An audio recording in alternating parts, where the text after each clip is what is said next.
चलिए तो हम इतना स्टार्ट करते हैं लेक्चर नंबर 1 फिजिक्स में। फिजिक्स का पहला लेक्चर है और इससे पहले केमिस्ट्री का लेक्चर अपलोड हुआ और उसमें वेपर प्रेशर और उसके टर्म्स जाने, वेपर प्रेशर के बारे में जाना है। और अब बारी है फिजिक्स की बारी है और फिजिक्स में चैप्टर का नाम है law of motion. Chapter law of motion के बारे में यहाँ पर हम पढ़ने वाले हैं।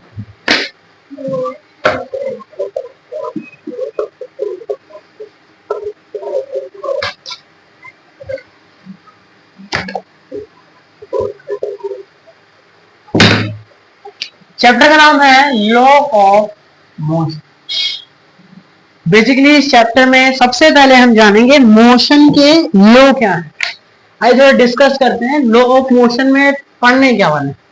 सबसे पहले तो हम इसमें पढ़ने वाले हैं लॉ ऑफ इनर्शिया और फिर उसके बाद हम इसमें जानेंगे अपना सेकंड लॉ। तो सेकंड लॉ क्या कहता है? सेकंड लॉ कहता है कि force is equals to change in momentum और थर्ड लॉ कहता है कॉस्मिक लॉ जिसे कह सकते हैं कि एक्शन बराबर रिएक्शन। तो ये पहला नियम यहां पर हम स्टार्ट करते हैं बिना किसी बकवास के। 2 घंटे का लगभग लेक्चर रहेगा। Law of inertia.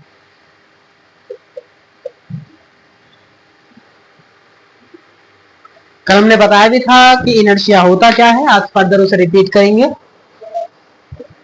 जैसे ये पेन है, मार्कर एक तरीके का, इसको मैंने यहाँ पे रख रखा है तो ये अपनी जगह पर ही है।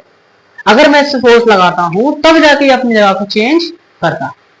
दैट मीन्स कि अगर मैं इस पे फोर्स ना लगाऊं तो ये ऐसे का ऐसा ही रहेगा। तो यही अपना इनर्शिया है। इसका मतलब जो चीज जैसी है वो वैसी ही रहना चाहती है, इसी को ही इनर्शिया कहते हैं। इसका मतलब if body stay in rest, body stay in rest, they want to be in stay in rest, they always want to be stay in rest.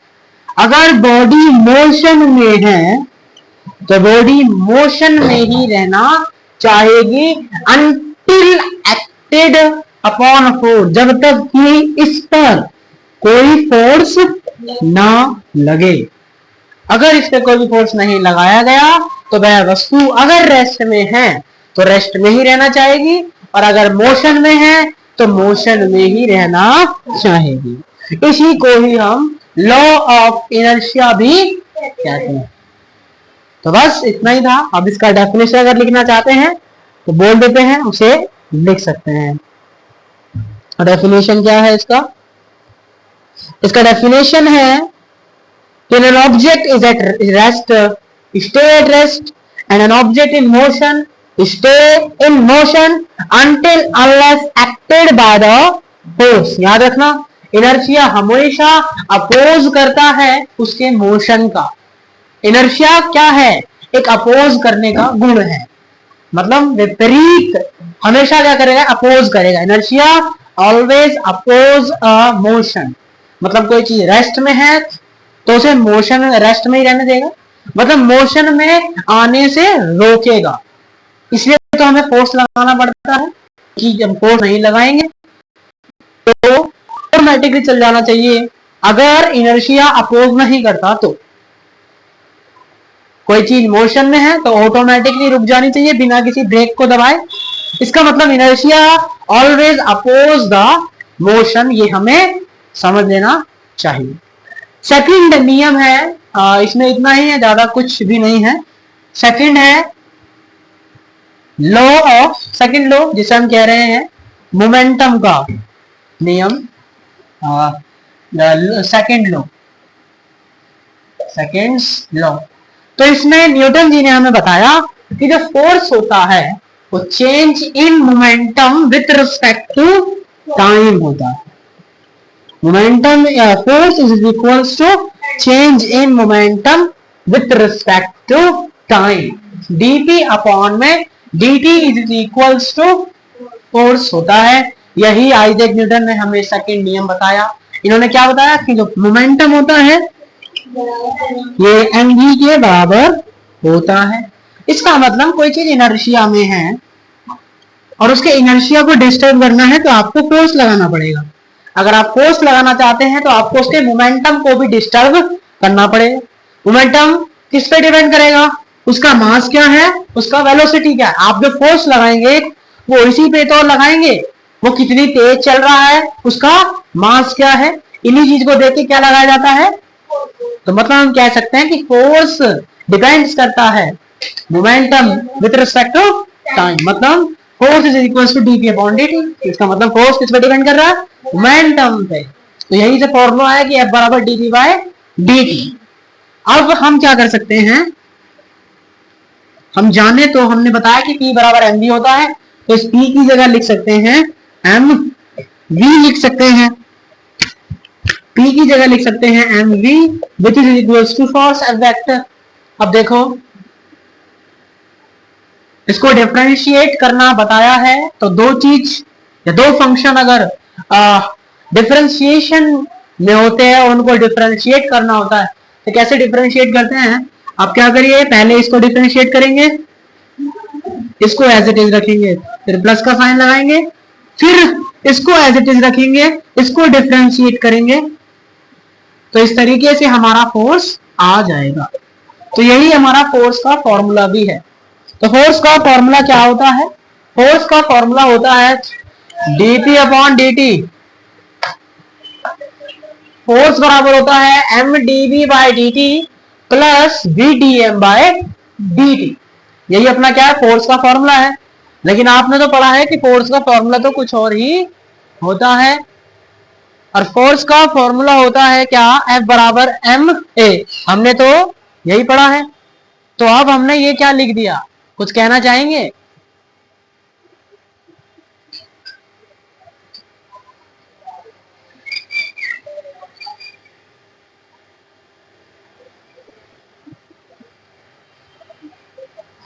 हाँ भैया, तो कहना चाहेंगे?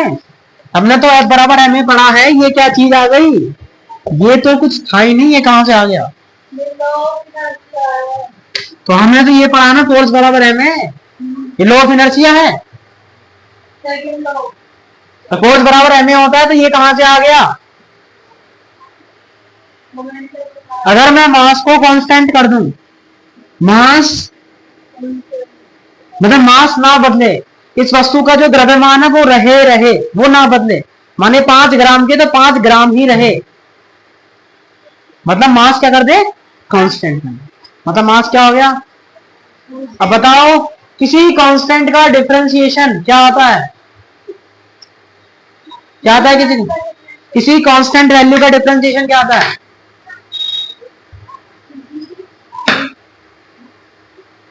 किसी कांस्टेंट वैल्यू का डिफरेंस क्या आता है? वो डिफरेंशिएशन क्या आता है? कांस्टेंट बोले बोले जैसे माना 1 किलो, 1 है, 2 है, तो इनका डिफरेंशिएशन करूंगा तो क्या आएगा? क्या आएगा इनका डिफरेंशिएशन? क्या आता है? पढ़ाया था ना बेसिक मैथ में, कहां ध्यान है? क्या होता है कांस्टेंट वैल्यू का डिफरेंशिएशन? क्या होता है कांस्टेंट वैल्यू का डिफरेंशिएशन? है एक्स कहां से आ गया इसमें? आएगा इतना भी नहीं आना, मतलब डिफरेंशिएशन क्या होता है? क्या पढ़ा फिर बेसिक मैथ में इतने दिनों से? किसी भी कांस्टेंट वैल्यू का डिफरेंशिएशन क्या होता है? क्या होता है? मतलब इस पूरे वैल्यू का क्या होगा डिफरेंशिएशन? v का मल्टीप्लाई किससे करेंगे तो क्या आएगा? तो बचा क्या यहां पे? m dv by dt। और हमने क्या पढ़ा है? एक्सीलरेशन बराबर क्या होता है? dv by dt। तो इसकी जगह क्या लिख सकते हैं? क्या लिख सकते हैं इसकी जगह? ये क्या कांस्टेंट है वेलोसिटी? मैंने क्या बोला? ए बराबर क्या होता है? तो इसकी जगह क्या लिख सकते हैं? अपना फॉर्मूला क्या बन गया? F बराबर एम ए। ये आ गया हमारा फाइनल फॉर्मूला। तो ये कहां से आया? ये यहां से आया। अगर किसी वस्तु का मास क्या है? कब आप कह सकते हैं कि फोर्स बराबर होगा एम ए। अगर मास कांस्टेंट नहीं है तो आप नहीं कह सकते कि फोर्स बराबर क्या होगा। तो आगे समझ, सेकंड लॉ क्या कहता है। सेकंड लॉ कहता है कि फोर्स बराबर क्या होता है, change in momentum with respect to time. बस इतना ही हमें याद रखना है, ये हमारा सेकंड लॉ है। आ गया सेकंड लॉ। समझा कि फोर्स बराबर एम कैसे आया, तो डायरेक्ट एम नहीं आया है, एक्चुअल में होता क्या है डीवी बाय dt। ठीक है, अब यहां से कुछ और चीजें भी समझते हैं। फोर्स बराबर क्या है, dp बाय dt। एक चीज याद रखना, इंपल्स जे को क्या बोलते हैं, इंपल्स क्या होता है, चेंज इन मोमेंटम। क्या होता है, मतलब डेल पी। डेल का मतलब क्या होता है, डिफरेंस। बोले तो final momentum minus initial momentum, final momentum minus. तो इम्पल्स किन्हें कहते हैं, जे को। इम्पल्स होता क्या बाद में जानेंगे, बाकी बता रहा हूं। डिफरेंस इन मोमेंटम क्या होता है, इम्पल्स। और डिफरेंस इन मोमेंटम कैसे निकालते हैं, final momentum minus initial momentum, this is equals to impulse. इसका मतलब, अब मैं इसको यहां भेज दिया तो क्या बन गया, f vector dot dt is equals to change in momentum. इस चेंज इन मोमेंटम की जगह क्या लिख सकता हूं, इम्पल्स। क्या लिख सकता हूं, इम्पल्स। अगर मैंने दोनों तरफ क्या लगा दिया, इंटीग्रेशन कर दिया, क्या कर दिया, क्या कर दिया, तो याद रखना F integration f dot dt का मतलब क्या है कि एफ और टी के बीच जो ग्राफ बन रहा है, क्या, अगर मैं उसका एरिया निकालूं, उसका क्या निकालूं मैं, तो ये एरिया मुझे क्या देगा, इम्पल्स देगा।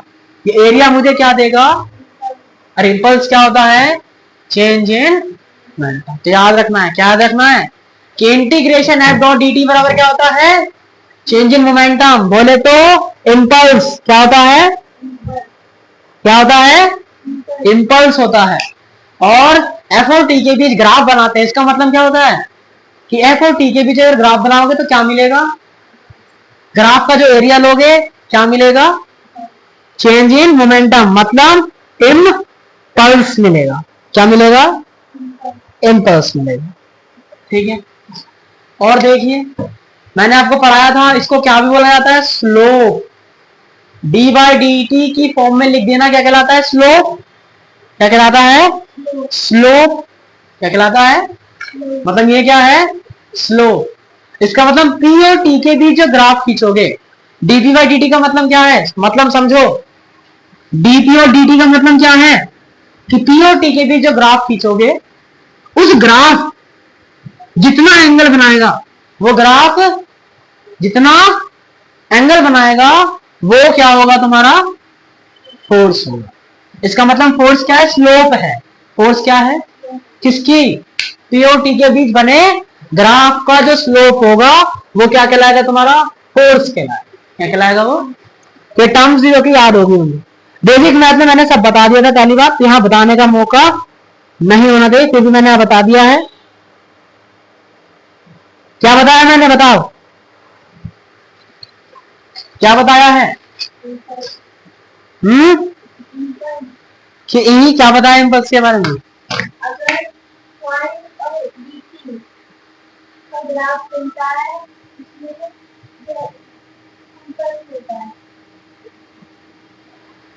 हमने यहां बताया है कि एफ और टी के बीच ग्राफ बनेगा, उस ग्राफ का एरिया लेंगे तो क्या मिलेगा, इम्पल्स मिलेगा।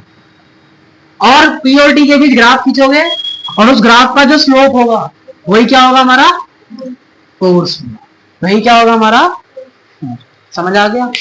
अब हम समझते हैं न्यूटन का सेकंड लॉ ही कहता है इनर्शियल और नॉन इनर्शियल फ्रेम। क्या बताता है ये हमें, और नॉन इनर्शियल फ्रेम। तो समझते हैं इनर्शियल फ्रेम क्या है और नॉन इनर्शियल फ्रेम। तो इनर्शियल फ्रेम उसको बोलते हैं जिसमें न्यूटन का सेकंड लॉ वैलिड होता है, जो न्यूटन के सेकंड नियम का पालन करता है, उस ऐसे फ्रेम को क्या बोलते हैं, इनर्शियल फ्रेम। क्या बोलते हैं, और जो न्यूटन के सेकंड लॉ को वैलिड नहीं करता है, फॉलो नहीं करता है, उसको क्या बोलते हैं?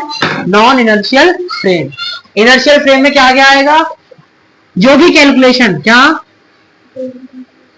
हम ग्राउंड के रिस्पेक्ट में करेंगे, किसके रिस्पेक्ट में करेंगे, वो कौन सा फ्रेम होगा? Inertial frame. क्या होगा वो? मतलब वहां पर आप F बराबर एम ए लगा सकते हैं। क्या लगा सकते हैं? एम ए लगा सकते हैं। क्या लगा सकते हैं? लेकिन अगर क्या हुआ नॉन फ्रेम, तो हम डायरेक्ट F बराबर एम ए नहीं लगा सकते। कौन कौन से केस में नॉन इनर्शियल फ्रेम देखने को मिलेगा? जैसे मैंने ये गाड़ी ले ली, चले नहीं, और ये किसी v स्पीड से चल रही है। अगर मैं ग्राउंड से देख रहा हूं, किससे देख रहा हूं, तो मैं क्या लगा सकता हूं? न्यूटन का सेकंड नियम लगा सकता हूं। लेकिन अगर मैं इसी के ऊपर बैठ के देखूंगा, किसके फ्रेम में देखूंगा? गाड़ी की फ्रेम में देखूंगा। किसकी फ्रेम में देखूंगा? तो उसके केस में मैं F बराबर एम ए नहीं लगा सकता। क्या नहीं लगा सकता मैं? क्योंकि गाड़ी की रिस्पेक्ट में कौन सा फ्रेम हो जाएगा? ये नॉन इनर्शियल। और अगर मुझे F बराबर एम ए लगाना है तो मुझे यहाँ पे कुछ फोर्स जोड़ने पड़ेंगे। क्या जोड़ने पड़ेंगे? और वो फोर्स कौन से हैं? सूडो फोर्स हो गया। क्या हो गया? तो मतलब मुझे यहाँ क्या लगाना पड़ेगा? सूडो फोर्स लगाना पड़ेगा, तब जाके मेरा यहाँ पे F बराबर एम ए अप्लाई हो सकेगा। इसका मतलब क्या हुआ कि जो सूडो फोर्स होता है वो कौन सी फ्रेम में आता है? फ्रेम। तो वही समझाया कि जो भी रिस्पेक्ट, ग्राउंड के रिस्पेक्ट में जो भी कैलकुलेशन करोगे आप वहां बिना सोचे F बराबर एम ए लगा सकते हैं। लेकिन अगर ग्राउंड के रिस्पेक्ट में नहीं कर रहे तो आप डायरेक्ट F बराबर एम ए वहां लगाने के लिए मुझे क्या सोचना पड़ेगा? सूडो फोर्स मुझे लगाना पड़ेगा। अगर मैं सूडो फोर्स में लगाऊंगा तो वहां क्या नहीं होगा? ये न्यूटन का सेकंड नियम एग्जिस्ट नहीं करेगा। आगे समझ? कोई डाउट है तो क्या होता है न्यूटन का सेकंड लॉ? अब बताओ। अगर ग्राउंड में आता है तो हम F बराबर एम लगा सकते हैं। हाँ, अगर नो मतलब ग्राउंड के रिस्पेक्ट में कैलकुलेशन नहीं करते हैं तो उसके केस में नॉन इनर्शियल फ्रेम होता है। मतलब वहां पे न्यूटन का सेकंड नियम डायरेक्ट नहीं लगा सकते। बाकी न्यूटन का सेकंड नियम क्या है कि फोर्स इज इक्वल टू क्या? Change in momentum with respect to time, dp upon dt। और अगर मास कांस्टेंट है, क्या कांस्टेंट है? तो फॉर्मूला क्या आता है? M a. हमने और क्या पढ़ा? Integration f dot d t क्या देता है? Impulse change in momentum. ये क्या बताता है? फोर्स और टाइम के बीच का जो एरिया है वो क्या देगा? इम्पल्स या चेंज इन मोमेंटम देगा। और क्या पढ़ा हमने? कि dp by dt is equals to force है, that means change in momentum और टाइम के बीच जो ग्राफ बनेगा, जो लाइन जाएगी, उसका अगर स्लोप लोगे तो वो स्लोप क्या देगा तुम्हें? फोर्स देगा। वो स्लोप हमें क्या देगा? फोर्स देगा। ठीक है, तो आगे समझ। तो ये हमारा न्यूटन का सेकंड। इसके बाद में क्या पढ़ा? इनर्शियल फ्रेम और non inertial frame. I hope अब यहाँ पे हमें इजीली समझ आ गया है। अब हम किसके बारे में जानते हैं? न्यूटन का थर्ड लॉ। अब बताओ, तुम ही बताओ इसके बारे में। न्यूटन थर्ड लॉ, बोलो। न्यूटन के तीसरे नियम के बारे में बताओ। क्या होता है न्यूटन का तीसरा नियम? क्या कहता है वो?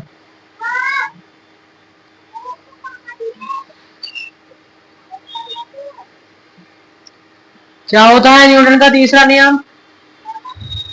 न्यूटन का तीसरा नियम कहता है एक्शन बराबर, या कहे तो force exist in pair. Force किसमें एग्जिस्ट करता है? मैं जितना फोर्स आगे लगाऊंगा उतना ही फोर्स कहां भी लगेगा? पीछे ही लगेगा। इस वाले फोर्स का अपोज करने के लिए यही वाला फोर्स पीछे भी लगेगा। इसी को क्या बोल रहे हैं? न्यूटन का थर्ड। कहने का मतलब ये इंसान है, इंसान पे ग्रेविटी क्या लगाती है? mg force. क्या लगाती है? तो इसका अपोज करने के लिए एक फोर्स कौन सा भी लगेगा? mg लगेगा। अगर मैं इलेक्ट्रॉनिक फोर्स लगा रहा हूं, क्या लगा रहा हूं?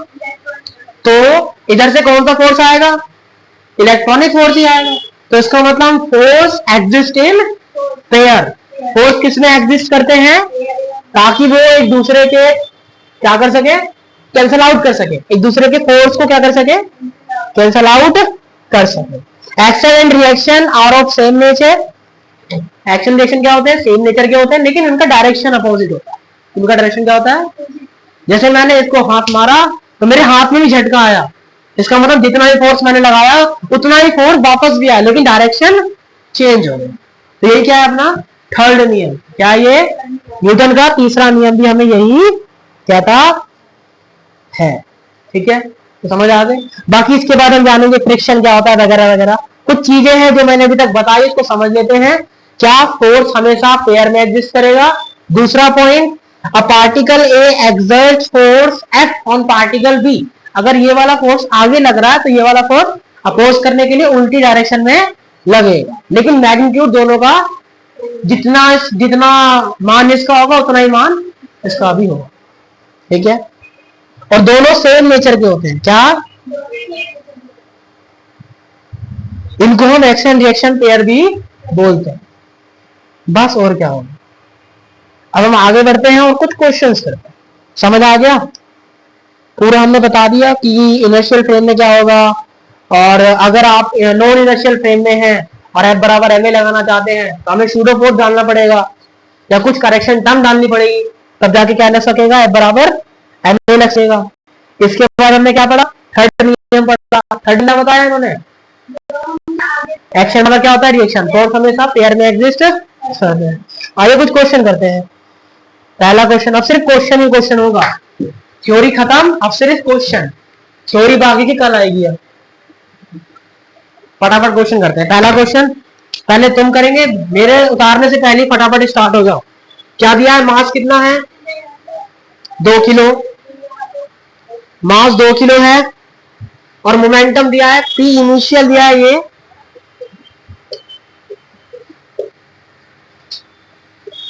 और पी फाइनल दिया है ये।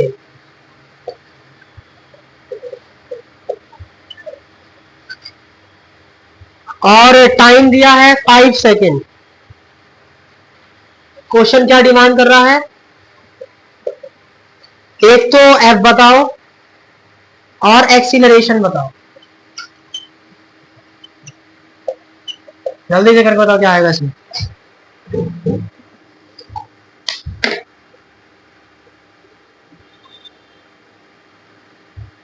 फटाफट।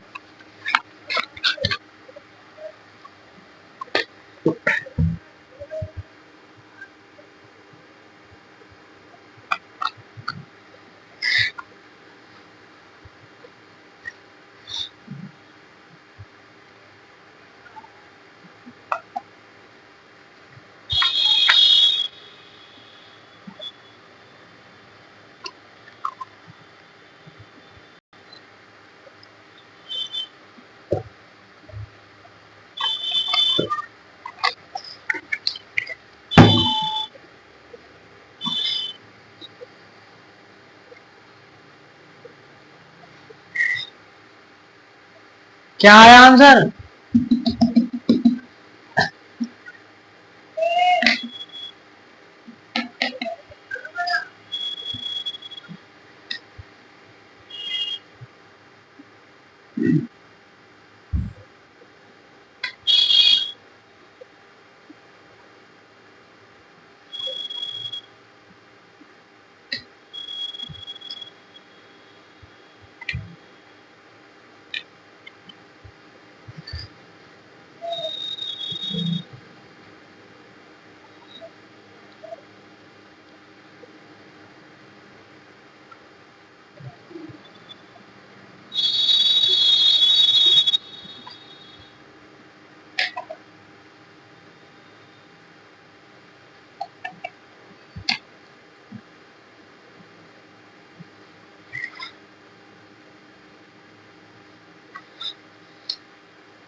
13 आ रहा है।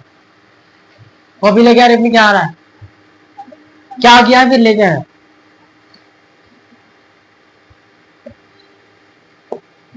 क्या निकाला है ये क्या चीज है? क्या ये 20 टी? क्या ये टी कहां पे आ गया फिर? ये टी लिखा है वो?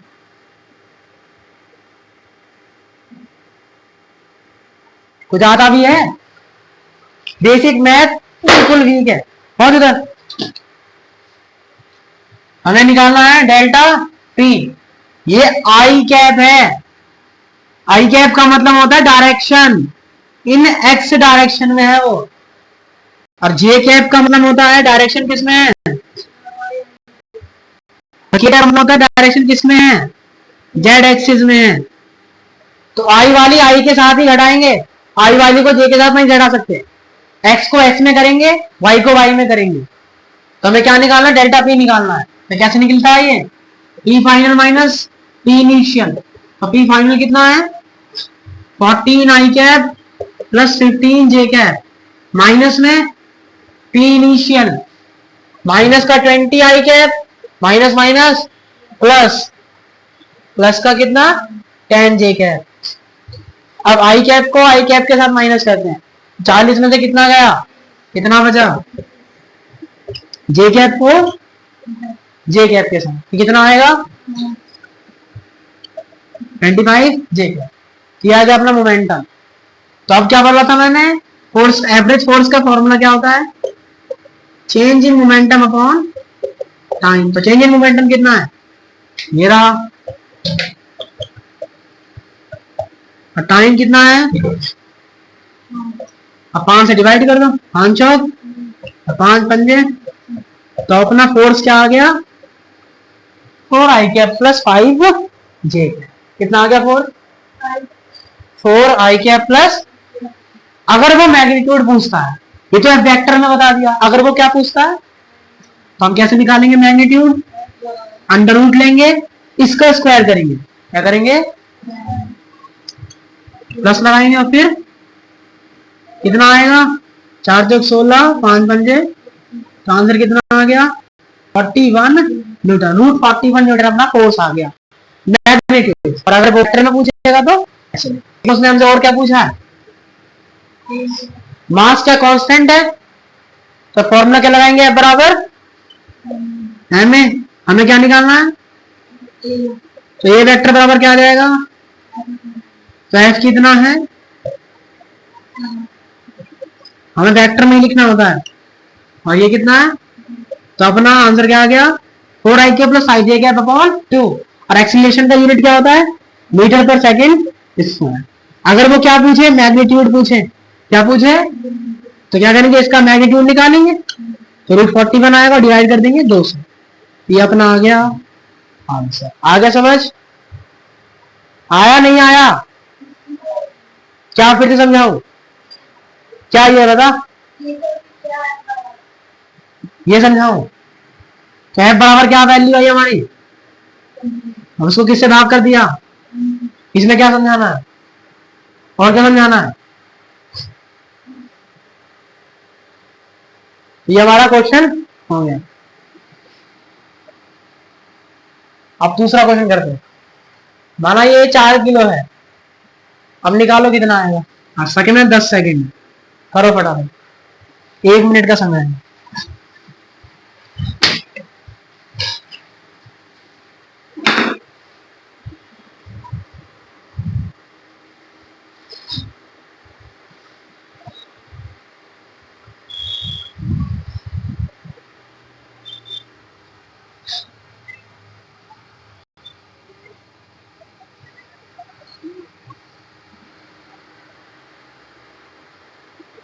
और समय कम है, जल्दी निकालो इसे। ये है क्वेश्चन, ये हमारा उतार रहा है, ये पिछले वाले का ये नया क्वेश्चन ये रहा, ये नया क्वेश्चन है, और ये निकालना है फोर्स और एक्सीलरेशन फटाफट।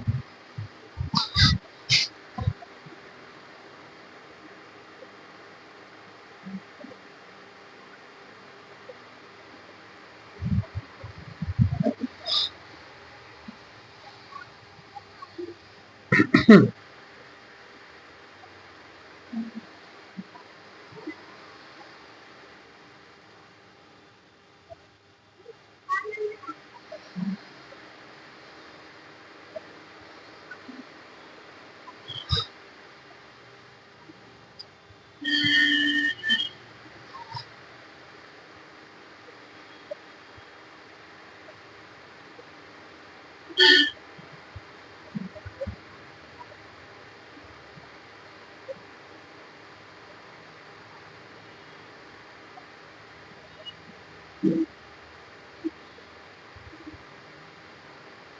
उतार रही है वहां से?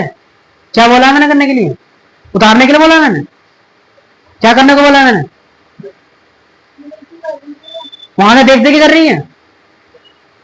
हप्पा मारूंगी सही से।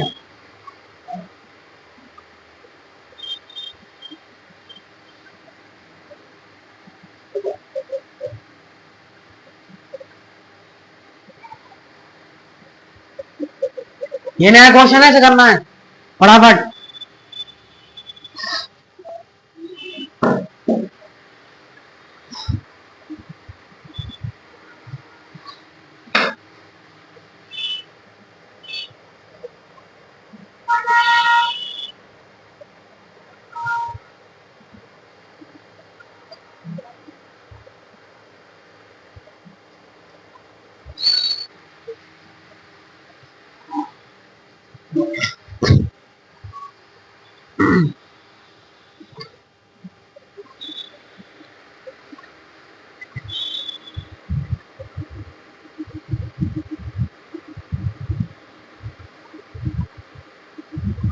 इसका डायरेक्शन क्या है?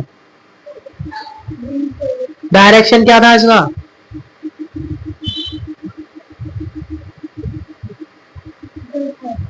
डायरेक्शन, दिशा क्या थी इसकी?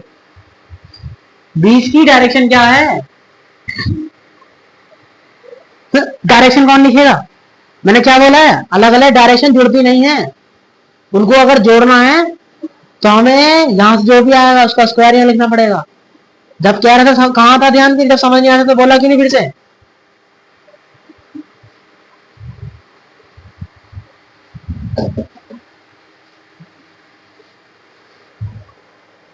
बोल लो मजे में फिजिक्स को, तब फेल होगी फिर से पता लगेगा तब। देख इधर,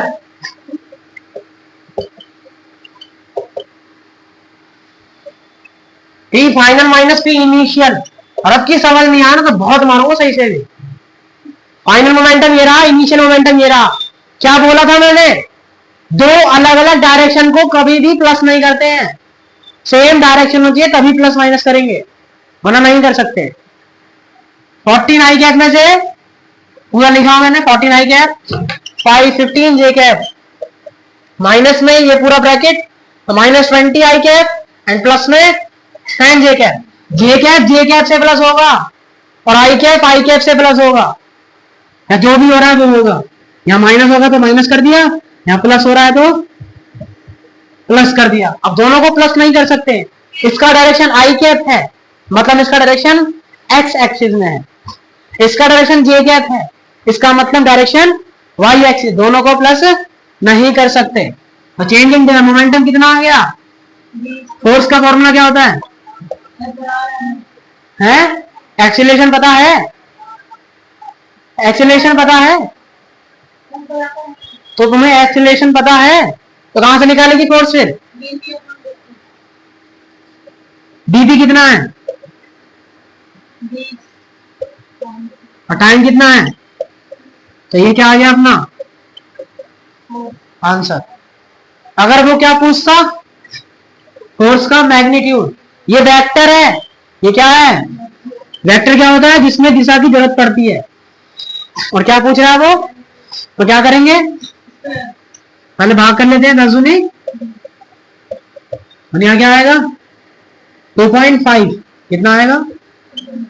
तो हम क्या करेंगे, इसका क्या करते हैं, कितना आएगा, फिर क्या लगाएंगे, फिर क्या करेंगे, कितना आएगा 25 का स्क्वायर और बीच में पॉइंट, हम दोनों को प्लस कर देते हैं। अपना आंसर कितना आ गया? अब हमें क्या निकालना है, तो एक्सीलरेशन बराबर क्या होता है, तो फोर्स कितना है, ये आया फोर्स, मास कितना दिया है, मास है, तो अपना आंसर कितना आ गया। अगर वो मैग्नीट्यूड पूछता तो क्या करते हैं, ऐसे ही करके आंसर निकाल देते हैं। आ गया समझ। अब अगला क्वेश्चन करते हैं। अब वो खुद करना, नहीं किया तो बताऊंगा फिर, और फिर बोलूंगा कि फिर पीटूंगा, बोलूंगा नहीं। बोला था ना कि पहले दिन से ही मैथ को संभाल के रखना है, अभी तो कुछ भी चालू नहीं किया, अभी बहुत मजा आएगा आगे। एक क्वेश्चन और है, सिर्फ क्वेश्चन ही क्वेश्चन है आज।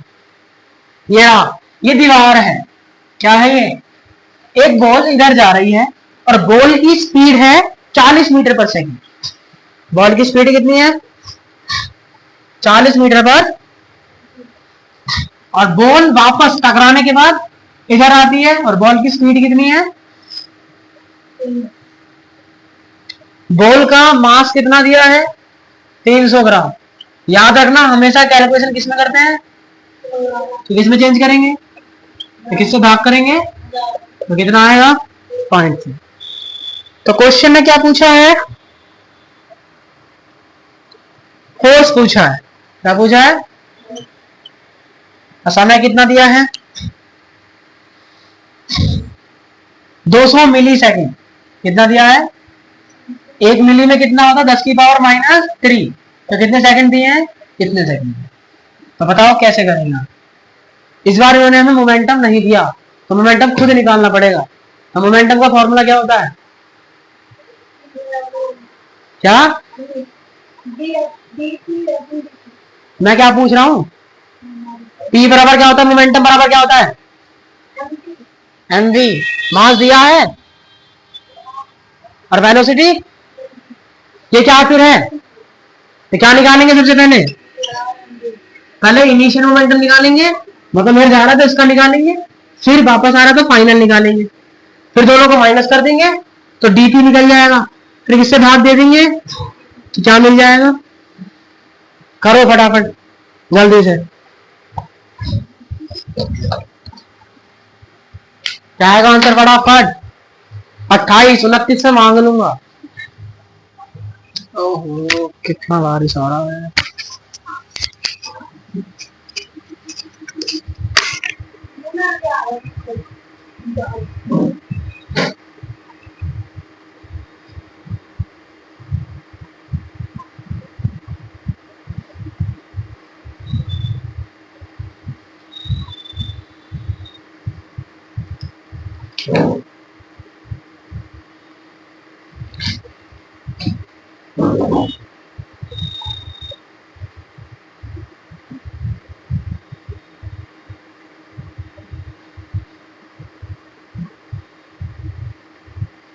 क्या चित्र वित्र बनाने में टाइम पास हो रहा है, आंसर क्या आएगा वो बताओ।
नहीं दिया अभी,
क्या आया आंसर?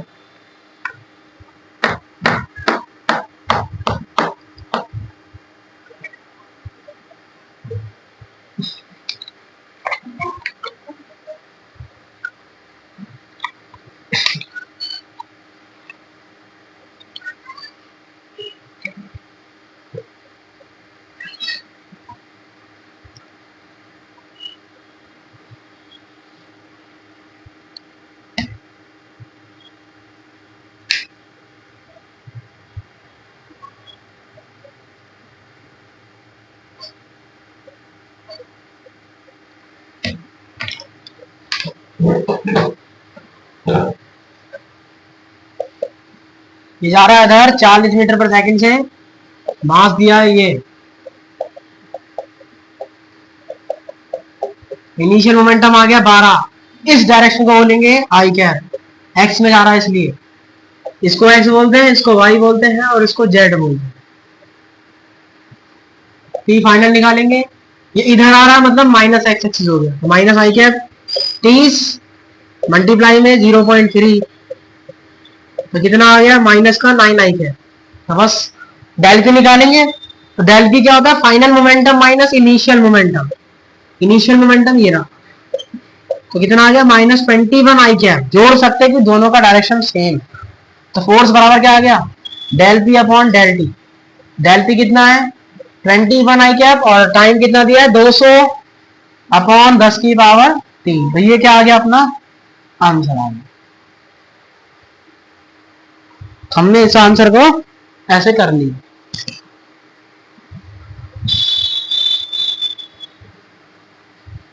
अब अगर मैं इसी क्वेश्चन को थोड़ा चेंज कर दूं और एक और नया क्वेश्चन फ्रेम करूं,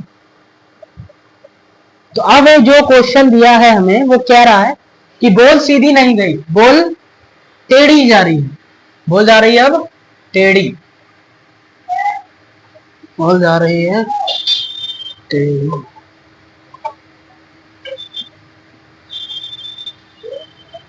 अब बॉल जा रही है इस डायरेक्शन में, ऐसे जा रही है और ऐसे आ रही है, ऐसे जा रही है कितनी स्पीड से? 40 मीटर पर सेकंड, और ऐसे आ रही है कितना? 30 मीटर पर सेकंड से, और उसका ये वाला एंगल हमें कितना दिया है? ये एंगल हमें दिया है 37 डिग्री, ये एंगल हमें दिया है 37, और ये एंगल दिया है हमें,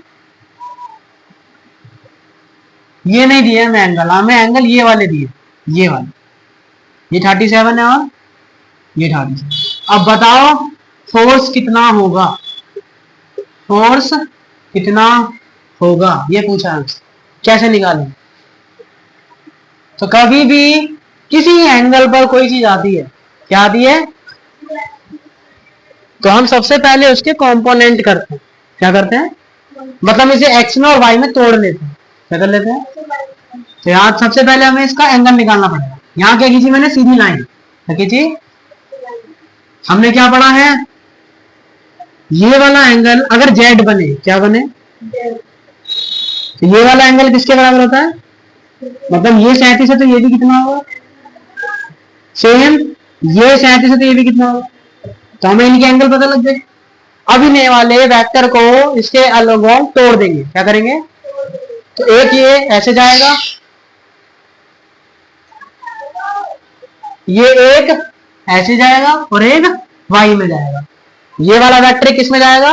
एक्स में, और एक किस में जाएगा? यहां करके दिखाते हैं। तो ये वाला वेक्टर एक इधर जाएगा और एक वेक्टर वाई में जाएगा। तो हमें से याद रखना है कि अगर थीटा के पास जा रहा हूं, ये वाला वेक्टर कहां जा रहा है? तो हमेशा क्या आएगा? कॉस थीटा आएगा, हमेशा क्या आएगा? इसका वैल्यू कितना है? यहाँ लिखेंगे 40 और यहाँ क्या लिखेंगे?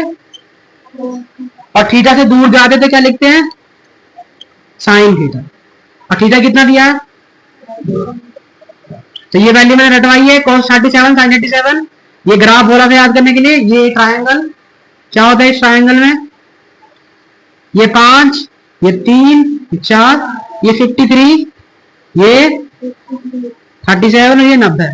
cos 37 बोला है मतलब आधार बटे कर्ण, ये आधार है और ये करना। इसका मतलब 40 गुणा में 4/5 क्या आएगा? 4/5। फटाफट करते हैं इसे। और साइन 87 कितना हो गया? 3/5। तोड़ लेंगे। यहाँ कितना आ गया? 24। और यहाँ कितना आ गया? 32। कितना आ गया इधर? मतलब एक्स में कितना चलेगा? ये 32। और वाई में कितना चलेगा? 24। ऐसे ही इसको भी तोड़ेंगे। तो ये वाला एक इधर जाएगा और एक है, तो मतलब 30 cos 37। और cos 37 की वैल्यू कितनी है? 4/5। मतलब ये कितना हो गया? 24। और ऐसे इधर टूटेगा और इधर टूटेगा तो कितना आ जाएगा? 30 sin 37 sin 37 को 3/5 मतलब 18। कितना आ गया? 18 आ गया।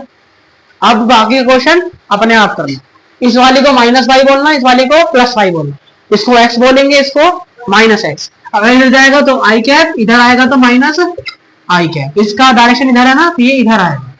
ये ऊपर जाएगा तो -j कैप, नीचे आएगा तो j कैप। वेलोसिटी पता लग गई। अब तुम क्या निकालोगे? मोमेंटम। एक का निकाल देता हूं, इनिशियल वाला। तो i कैप कितना है? 32। और j कैप कितना है? 24। 32 i cap plus 24 j cap velocity हो गया। और मास क्या होगा? 0.3। ऐसे ही फाइनल वेलोसिटी निकाल लेना। फिर दोनों को क्या कर देना? माइनस आई कैप वाला आई कैप से, जे कैप वाला, फिर उसको किससे भाग कर देंगे तो क्या मिल जाएगा? तो आज की क्लास यहीं एंड करते हैं। बाकी और भी क्वेश्चन है, लेकिन टाइम हो गया तो बाकी क्वेश्चन कल करेंगे। आज की क्लास छोटी है, ठीक है, पहला लेक्चर था फिजिक्स का, छोटा ही रखते हैं। लेकिन अभी बहुत सारे क्वेश्चन थे जो कि मैं इसमें ही अपलोड कर दूंगा। वो सारे क्वेश्चन घर से करके लेके आने हैं। सबका फॉर्मूला एक ही लगेगा। सारे क्वेश्चन घर से हैं, 10-15 क्वेश्चन दे रहा हूँ, घर से करके लेके आने। नोट्स टेलीग्राम चैनल पे मिल जाएगा। तो आज की क्लास यही एंड करते हैं। धन्यवाद। हो तो लिख ले।